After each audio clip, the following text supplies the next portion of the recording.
have some news out of the Hennepin County DA's office.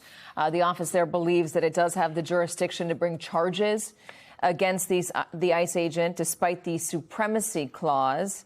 And they are unhappy about the FBI rescinding cooperation with the Minnesota Bureau of Criminal Apprehension.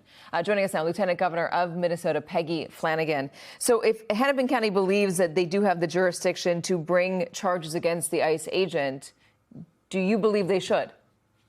Well, I think right now it's pretty clear that, there needs to be a full and fair, transparent investigation that is done. And Renee Good deserves justice, and so do the people of Minnesota.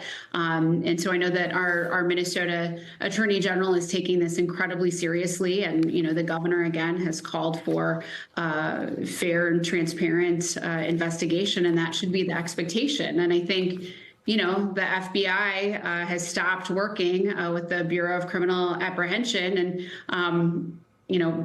what are they afraid of, I guess is my question. If they did want to bring charges and they needed to investigate first, can they still investigate, given that the FBI is taking control of this?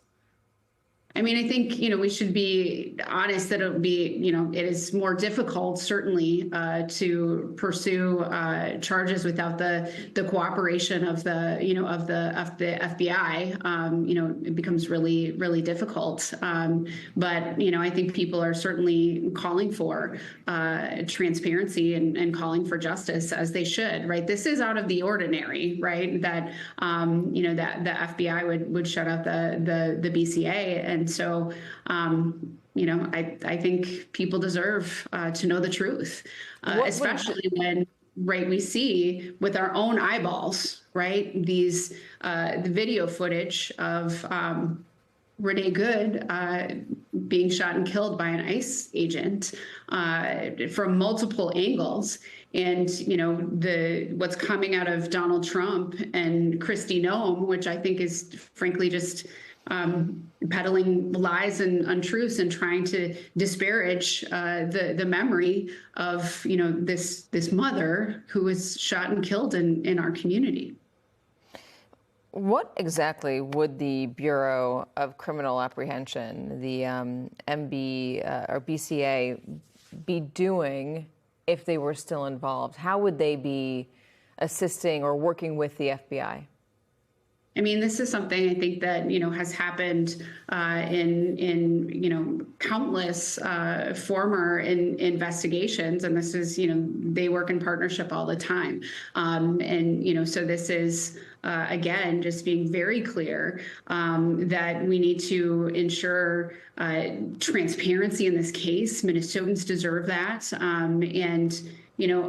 I just think now even J.D. Vance just earlier today said that somehow ICE agents are given total immunity, which is just patently false. So I just believe, and I think that, state officials, along with just Minnesotans, are calling for transparency, or calling for the FBI to work in partnership with the BCA, and we deserve it. And we all saw what happened, and it's horrific. Vance said absolute immunity for ICE agents. What are you worried about next in terms of your city? We're seeing the protest right now is much calmer. We've seen little moments of tension here and there. Are you concerned about nightfall? Are you concerned about the coming days and weeks? So here's what I know about Minnesotans. We care tremendously about each other, and we show up for one another. And I think what you saw last night, were thousands of people showing up in a vigil peacefully. Nonviolent resistance is one of the most important tools in our toolbox. And I don't, want anyone to give Donald Trump a reason, right, to hurt Minnesotans. And want to also be really clear. What I was most worried about has already occurred, right? These ICE agents, right, who are here under the guise somehow of safety, have done nothing but make us less safe, right? They are detaining American citizens, throwing people into the backs of vans, arresting legal observers and, innocent bystanders. And just yesterday, we're arresting staff on school grounds and deploying chemical agents around children. So we are already less safe. And, a woman lost her life at the hands, right, of an ICE agent. And so what worries me is just the chaos and fear that these ICE agents are stoking in our communities, making us less safe. Thousands of these agents now in our community. And Minnesotans are going to do what we do. We are going to show up. We are going to peacefully protest. We are going to express our deep sadness and lament and our anger. And we are going to demand that there is a full and transparent investigation, because Renee Good deserves justice, and this should not happen to anyone else ever. And that should also be the goal, frankly, of the federal government. And boy, do I wish they would be honest and good partners with us in that. ICE says, and the administration says, that they have the authority to do these operations. They have the authority to remove people. And what's stopping them from doing it easily, peacefully, are these observers, are the people who are getting in their way? What is your response to that?